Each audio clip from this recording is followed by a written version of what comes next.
Well, welcome everyone. Today I'm talking with Emily Schuch, author of Majoring in Motherhood, subtitled A Crash Course in the Gospel Truth for the Hardest, Messiest, Most Glorious Job in the World.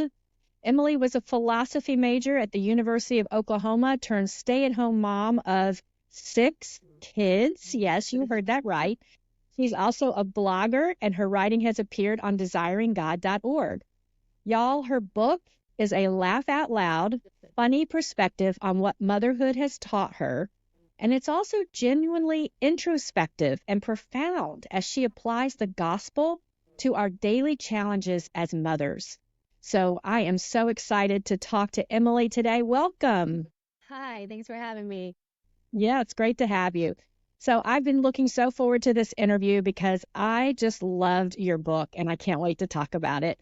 But before we start talking about that, why don't you just introduce yourself to our listeners and tell us a little bit about your background and your family? So as you said, I'm originally from Oklahoma. That's where I grew up, but yeah, I currently live. My family kind of all migrated down to Texas, so I'm in North Dallas. My husband is from Pittsburgh, so I dragged him down here too to the heat, and Oh, okay. he's like, "Why are we here? It's so hot." And but yeah, we've lived here for 12 and a half years now. That's about how long we've been married. We got married and kind of moved down here. And yeah, my background is in philosophy. I graduated from the University of Oklahoma with a degree in philosophy. And yeah, college is kind of where I realized that I wanted to be a writer, and philosophy was kind of a route to just kind of deepen my worldview, my perspective. And yeah, and so we have 6 kids. We just had our 6th in March. Wow. And yes, my husband, when we were dating, he was like, I want a big family. And I said, me too. But we had sort of different understandings of what big was. So I wanted at least 4, and he was like, maybe 10, Oh, my God. or as many as God will give me. That's what he would say. And so we kind of compromised at 6. But yeah, and we Wow. have kind of an interesting fact is we have 5 boys and 1 girl. Oh, my goodness. Yes. You have a basketball team. Yes, we do. They're not, I don't think they're going to be tall enough for basketball, but definitely just balls everywhere. I gave up on the no balls rule in the house, so Oh, there's gosh. just balls all over the place, and it's very active. And I tell my daughter, okay, you're gonna have your own bathroom and a nice wedding someday. Just hang it, hang in there. But Isn't that? Yes. I yeah, have one daughter and 2 sons, so I can yeah, completely relate. Although it's, half of your volume of activity, so yeah, I can't imagine. it's a lot. But And like I had 3 sisters and no brothers, so it's just a very different from what I know too. So, yeah, but it's a lot more yeah, active. A yeah. lot more active. Yeah, So really yeah, and I cool. stay home. Yeah, I stay home and I homeschool them. We've been homeschooling. This is our 5th year of homeschooling. Okay. And so yeah, we're kind of plugging along right now with our school year. And yeah, I love to write. And yeah, as I became a mom, just began to develop a love of communicating encouragement for other moms. So Yes, I can see that. And that is really what your book does. So yeah. is that what led you to write the book then? Is just to encourage moms? Yeah, honestly, the book really was just kind of born of like my own struggles as a mom. And I would just say it was kind of almost like writing what I felt like I needed to hear in the season that I was in. And then I've always just been like, okay, if then I can take that and communicate that in a way that resonates with other people and encourages them and gives them the encouragement that I also need, then Mm, that's really cool for me.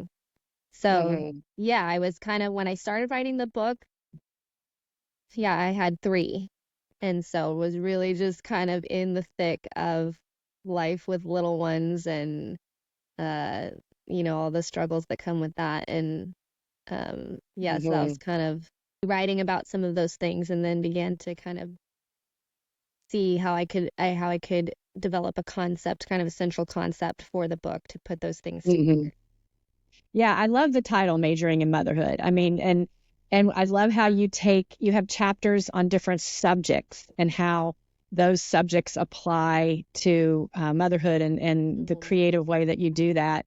And and each chapter you have some fun stories and you're just so vulnerable and honest. And that is very encouraging because it's really hard when we have young children and really motherhood. I mean, my kids are all grown Yeah. and the problems they get bigger. No, I don't Yes. see them as much, but when they do call and have an issue, it's a Yeah. big one. Yeah, the stakes are So, high, I'm assuming. Yeah. yeah. So motherhood is just a hard job, but it's also, like you said, the most glorious job in the world. So, I completely agree. Well, I'm so glad that you did that and that you wrote this book. And so let's talk a little bit about the the challenges Mm-hmm. as moms of living out the gospel. And that's really the core of your book as you relate the gospel into motherhood. So what do you see as the primary challenges moms have in that? I mean, that's definitely all throughout the book as I have a whole chapter on the sacrifices that we make as moms, and it's just like at its heart, motherhood is just kind of sacrifice from the very beginning. And so that's a challenge. And then just laying down your life for your children. Mhm. But I was kind of thinking about this question and I was like, well, there's so many things that make it hard to live out the gospel of just, yeah, like the things that are hard, whether it's being woken up in the middle of the night or, a toddler tantrum or things like that. Um, but then thinking, okay, really what's deep? It goes deeper than that, just that these things are hard. Um, so I'm kind of a big picture person, so I was just kind of thinking of, well, the real reason that this is hard is because what's really at the root is just a self-centeredness that I think Mhm. that we just have, that's kind of just natural in all of us as fallen beings, and just kind of a skewed picture of even skewed picture even of the gospel and understanding um of the world, of a world view that where we kind of operate, where I'm sort of the center Mhm. show, or I'm sort of the main character of this story. I think that can kind of bleed even into our Christianity when we kind of have a man-centered um, understanding of our faith. And then there's Absolutely. so many things then on motherhood that are just pushing against that of Mhm. sacrificing, denying yourself, laying down your life, serving, doing really lowly work, that just don't fit Mhm. with this kind of ingrained understanding that we have that's sort of faulty. And so I was just kind of thinking, that's really why it's hard, is because we're sometimes operating out of just like a skewed understanding of Sure. reality and the gospel. And so I think what happens when we become saved is then God sort of begins the process of correcting this and understanding that we're not at the center of this story, and we're actually part of a bigger story, and it's actually God's story, and we're actually saved not so that we can be exalted, but so that we can exalt Christ. Uh, Mm. so yeah, I was thinking a lot more big Good. picture, but I was like, No, yeah, that's really good. that's really what's at the heart of it, is that if I'm kind of thinking I'm the star of this show, then there's a lot of things in motherhood that are just not going to fit with that. But then I think if we kind of get that very deep rooted foundational understanding of the gospel, right, then at least a lot of this makes a lot more sense of why we're why we're doing these things as moms and why they matter.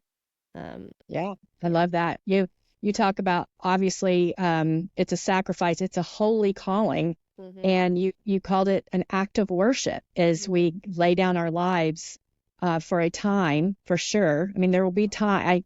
How old is your oldest, Emily? He's 10. 10. Okay. So you will get over the hump when Yeah. it starts to eventually, it doesn't take as much time, but it is still, your heart will always be with your kids. And Mhm. it is an act of worship because we're serving God Mhm. as Yeah. we are serving our kids and our Right. family, right? Mhm. Yeah, and then Yeah. just to remember, yes, I think sometimes then it can become, we can be grumpy servants, you know? But Mhm. then if we remember, okay, but Christ humbled himself even more than I'm humbling myself, and Christ, who was far more glorious and, holy than I am, humbled himself to serve me. and what does he say that you're not greater than your master, right? That's So right. then it's like, oh, okay, I guess I can do these diapers, and I can, do these acts of service with a joyful heart because it's served Mhm. me. Yeah, and it is just I love too, you talked about how it's a mirror that Hmm. we can see our own sin Yeah. as mom, being a mom sanctifies us, right? Yes. Yes, that's a whole chapter I have, and yes, I talk about the mirror of motherhood where you're kind of frustrated with your kid or whatever it is, but really it's kind of like God holding up a mirror and showing you, oh, but actually you're kind of just like this too. Maybe we're more refined. Same the same sin patterns exist in us, and we're far more like our children than we are Mhm. unlike them. Yeah, I know. I used to. So my daughter is very strong-willed and still is. Yep. While she's I got one of those. well, she's a big boss in New York City at a PR Wow. agency, and she's great, but and still loves the Lord and walks with Him. But there were so many times when she would act in ways, and I was just like, where is this coming Oh my from? And gosh. then if I really thought about it, oh my goodness, I think I talked to my husband this way, Yep. because I'm also really strong-willed. Yeah. And so there you go. It's the whole log and the speck thing, right? Where we Yes. we Yeah. can't see it in our own eye, we can see it in our kids, but very Exactly. often it's what we're Yeah. reflecting. It's very humbling. Yeah, when your kids start saying something and you're like, where did they get that? And you're like, oh, I say that. It's like, Hmm. yeah, How we react, and it's a little bit scary, yeah. and it's very humbling, and that's why I tell people I raised three kids that love Jesus on my knees because there were so Yep. many times when I had no idea what I was doing, but God Mhm. would always come along beside me through Yep. the Holy Spirit Hmm. and guide me. Yes. Yeah. So, Absolutely. I also really liked how you talk about the lie of self Mm. empowerment. Yes. Let's talk about that for just a second. So I have a whole chapter that's kind of about weakness and how motherhood just reveals our weakness and kind of exposes this lie that we get in the culture, which is, you can do it, you have what it takes, you are enough. And yeah, when I was kind of writing about that, I was really in the throes of my probably most difficult season of motherhood when I had just recently had my third, and I was uh I think having postpartum depression, and two of my kids were Mhm. not sleeping, and Mhm. I was Mm. miserable, and I was just coming to terms with the reality of like my physical weakness of like I can't even, you know, how am I going to do motherhood when I'm not even sleeping? And then Yes, also I'm there. the exposure of my spiritual weakness of all of the things that were coming to the surface of um, just my ability to do motherhood well. I was just feeling like I am not enough. This is Mhm. clear. I'm clearly not enough. But then as I was kind of praying to the Lord of like, why, I was kind of like, why do you keep kind of pushing on my weakness? I was like, that's what I just felt like God was just like pushing on my weakness. And it just, um, he kind of was just like, yeah, I'm doing this out of love to show you how much you need me and how much, um, it's kind of like his faithfulness to keep us away from self-sufficiency by pushing Mm. on our weakness and saying, yeah, you don't have what it takes. But I do. God Yes. God has what it takes. And so yeah, that chapter kind of draws on the imagery in Jeremiah 17 about, cursed is the man who trusts in himself, but blessed is the man who trusts in the Lord, and he will be like a tree that's planted by the stream. Um, Mm. and so that's honestly a verse I come back to a lot in motherhood of starting to kind of I'm trusting in myself again, and I feel dried up, I need to Mhm. I need to come back and bring my weakness. It's not a shameful thing, but bring my weakness to the Lord and ask him to fill me, and that he's faithful to do that, and that just how amazing it is that God is never depleted. Mm. by the need, by our need, because I was like, I just feel depleted by my kids' need. But really, that just turned me to just kind of awe of the Lord, that like he fills us, and yet he's never exhausted by our need. And it's just, yeah. Yeah, we can't comprehend that. Yeah. So we try to put it in our human terms, but Yeah, um, it's unfathomable. unfathomable. Absolutely. So another chapter that I really enjoyed was your chapter on chemistry, because as I said, all the chapters are subjects. Yes. And you talked about entropy, and Yes. I remember that. And so that I found that because I actually went to an engineering college and Uh, tried to be an engineer, didn't succeed, but I tried to but I be a did. scientist and didn't succeed, so yeah. Okay. Well, Okay. So I was in microbiology before I switched to philosophy, so I do love chemistry. But yeah. okay, and I was a chemical engineer, so Okay. I love Yeah. chemistry as well. Didn't finish with that, but anyway, but I thought that was so insightful because entropy is basically a law of chaos, and as mothers, we want to control our environments Yes. so much. I mean, it's part of our curse that, our desire will be for our husbands and he will rule over us. I mean, we want to control our homes, we want to control our kids, we want to control all aspects of our lives. And yet, that is such a false narrative that we're ever going to achieve that. And so I Mm-hmm. love how you talk about fighting the laws of the universe.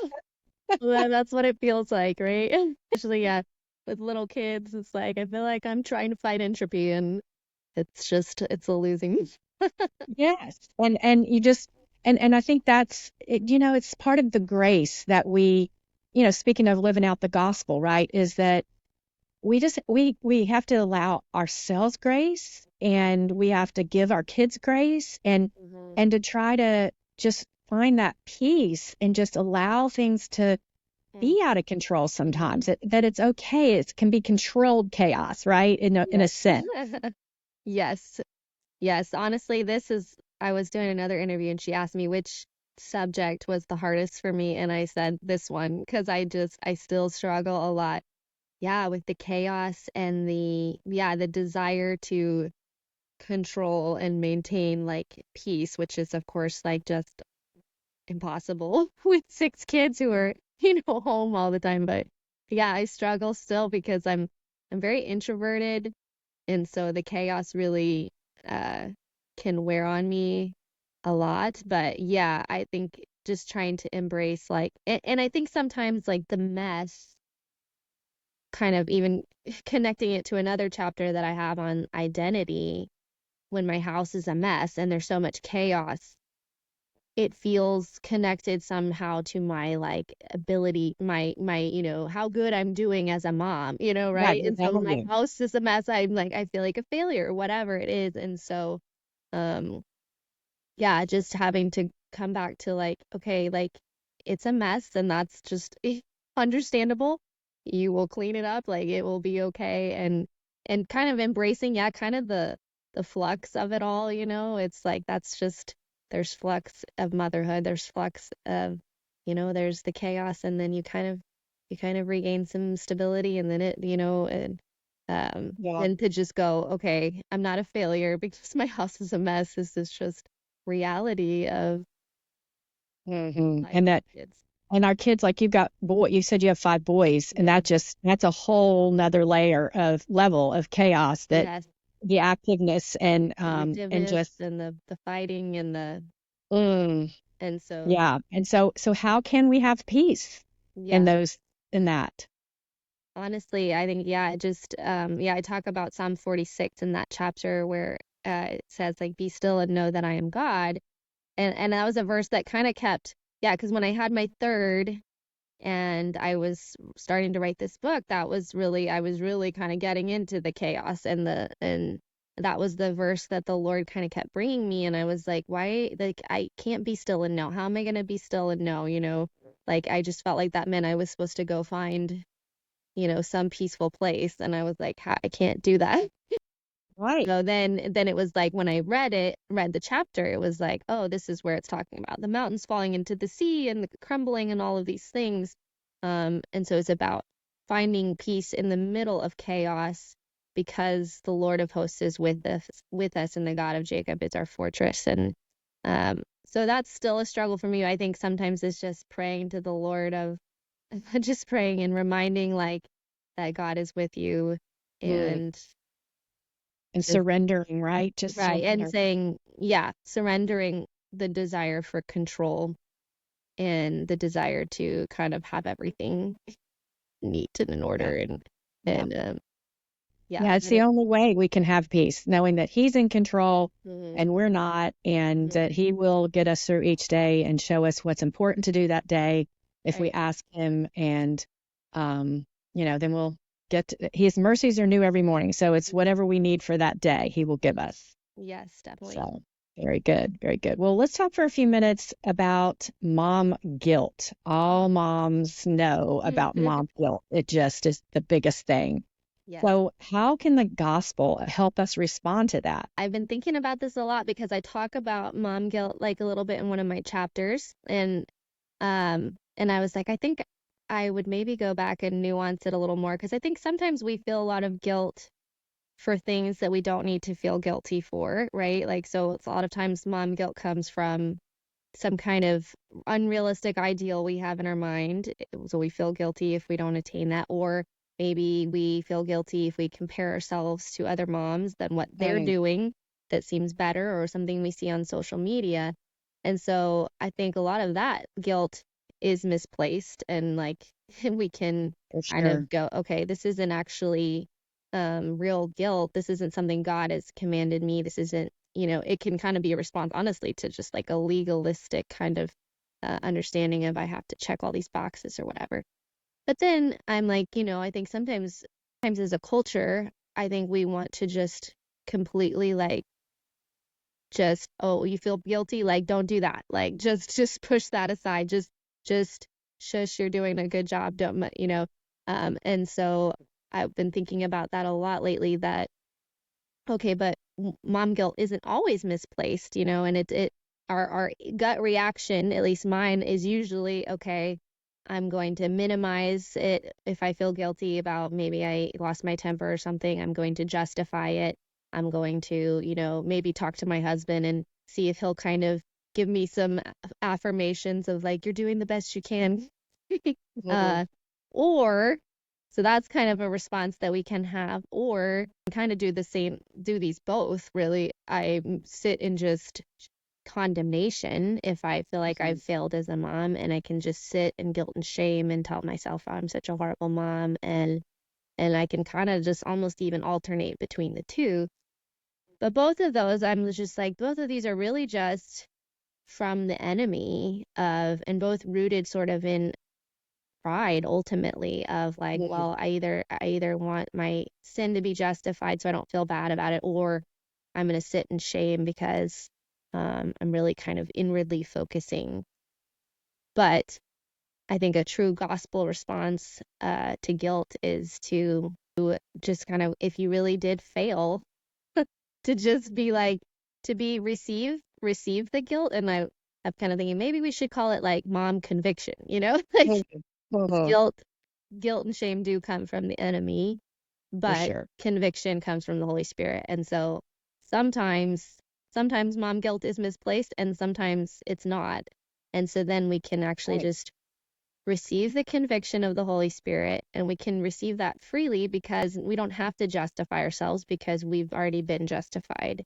And we don't have to Mhm. condemn ourselves because Jesus was condemned in our place. And so then there's so much freedom to not minimize my guilt, but neither to kind of fall into a pit of like shame, but to then receive the conviction, confess, Right. confess to the Lord. He says he's faithful and just to cleanse us from our to forgive us our sins and cleanse us from all unrighteousness.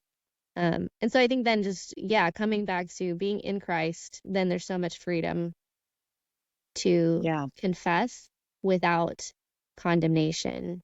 Mm. That's And so good. And also just apologize and ask for right, forgiveness when we need right. to. To And go to our use kid. that guilt to prompt us, okay, I'm confessing to the Lord, I'm confessing to whoever I hurt, Yeah. and then move on.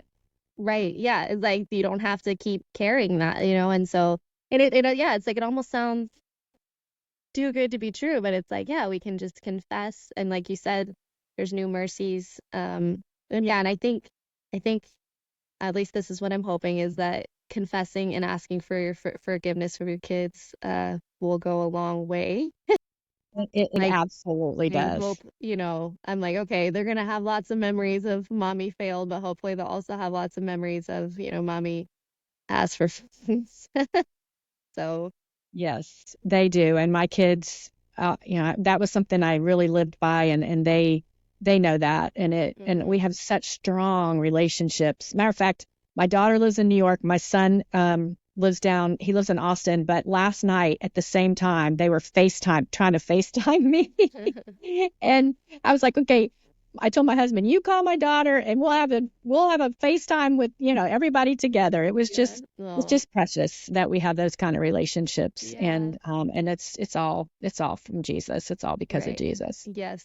Yeah. Then yeah, that's ultimately too to remember, God, God is the one who's gonna save your kids. You're not gonna ruin it. You know, it's not all on us too. I think so. Remembering that, it frees you up a lot, because I think if you're carrying the burden of, I got to make sure my kids are saved or whatever, Right. then the guilt is going to be even heavier, because you're like, oh, I blew it. Trusting in That's the right.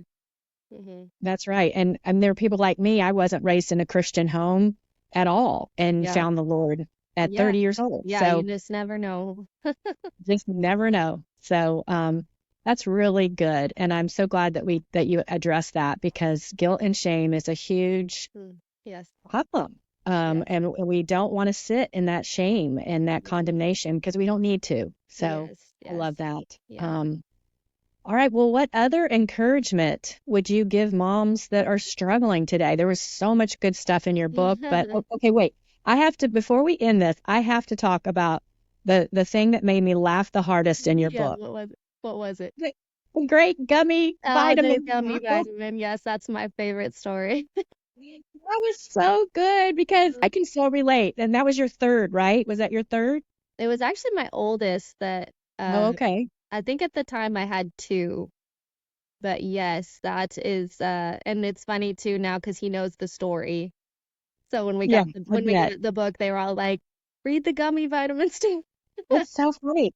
And I can relate so much, because my third was very, very particular about lots of things. Yeah. And so let's just tell our readers real quick. If you got to get the book and read it, or give it, and it's a great gift, actually. I Yeah. thought to myself, it's a great shower gift for Yeah, new a lot of people moms. have said that would be a good baby shower gift. Yeah, because Yeah. it's kind of like a here's what you need to know kind of thing. Yeah. Yeah, it really is. But it's also an encouragement for moms of toddlers and even older Yes. kids. I mean, I got encouraged from it, just knowing, Yeah. because I mean, even still to this day, I can have mom guilt, right? And Right. and and I teach a lot on parenting, and I go, wait, I didn't do Yeah, that. I didn't do that Maybe that's perfectly. why Yeah. this one has this problem or that problem, and it's just, that does no one any good. So, Right. but yeah, the great vitamin debacle, when it got, Yes. your son wanted to have the vitamin, he took it in a million pieces, and he Mhm. took it into wherever you were dropping him off. Yeah, we were going to And Bible study. yeah, you can just tell it real quick. Yeah, so he had wanted my prenatal vitamins, so I got him his own gummy vitamin, the dinosaur gummies, and he, instead of just eating it in like one bite, would kind of carry it around and nibble on it and suck on it and whatever, and then, he would lose it and the world was over, whatever. So one morning we were going to Bible study and I gave him his vitamin, and then I go to drop him off and he's like losing his mind, and I don't know why. And he's like grabbing onto me, and he wasn't normally like that. So I was like, okay, I'll just get him off and make my escape. But I could just hear him keep screaming and screaming. And so I went back and I was like, we were doing this back and forth. And I'm like, what is the matter? Like, I can't understand you. You're in that stage too where they don't even talk clearly. And so I was like, trying not to like lose my mind. And then the child care worker, she's like, you have a gummy on your butt. It's like, what? And so then I was sort of trying to see it and I couldn't see it. And I'm like patting myself down and I can't get it off. And so of course then I had to like bend over and let this woman like pull it off of me. And then I was like, well, I can either like not give it to him because it's been on my butt and risk him having more fit, or just like give him the vitamin so I can go have my coffee and, adult. So I was like, here you go. Just gave him the vitamin, and I was like, yeah, there's so many crazy things like that happen in motherhood. You're like, That's it. I mean, that's the preciousness of that story is we've all had those situations where you're just like, at your wit's how did end. I end up like that? Like how do these absurd things even happen? When I was in college, this was not how I pictured my Yes. life. Yeah, right. Did not think I'd be bending over for somebody to take a slobbery vitamin off my rear end. It was just so great. So lots of great stories like that. Yeah. But anyway, so what if you had to encourage a struggling mom today? What would you say? I think my favorite chapter is the last chapter where I talk about the why of motherhood, because I think it's just so easy, especially moms of young little ones who are kind of in the nitty-gritty of motherhood in the day-to-day, and it's just so easy to lose sight of the bigger picture of why motherhood matters or why motherhood is glorious. And so I would just say that just to remember that in the ordinary day-to-day things and being faithful in the ordinary and the small work and the menial work of motherhood, God is at work, and everything that you're doing matters, even when it feels like it doesn't matter. And that, I like to say motherhood is a marathon and not a sprint. It's a lot of delayed gratification, and to just be faithful. I think that's what I would say. Be faithful in the small things that feel not glorious and feel not important, and just trust that the Lord is at work, just as I talk about the verse about if a grain of wheat falls to the ground, or if a grain of wheat falls to the ground, or I don't remember how he says it, but if it falls to the ground and dies, it bears much fruit. And that's kind of the vision of motherhood, is that through our faithfulness, imperfect faithfulness, through our service, through our sacrifice, God is at work, and that there will be fruit down the road. So good. So good. Because really, I just taught a lesson on the purpose of parenting, and it's to raise fellow worshipers, Yeah. that Yeah. brothers and sisters that glorify God. And so It's discipleship. Yeah. yes, discipleship. And so every little thing that we're doing is part of that, even though folding laundry day after day after day. It doesn't feel glorious a lot. But it is part of making that stable home for your kids, and then just seeing your love and your sacrifice. So great. Well, Emily, this has been such a great conversation. Oh, good. I really appreciate you. And the book is available on Amazon. And again, I highly recommend Majoring in Motherhood. So we thank you so much, Emily, for your time, and we wish you the best in this. Yes, thanks for having me. Okay.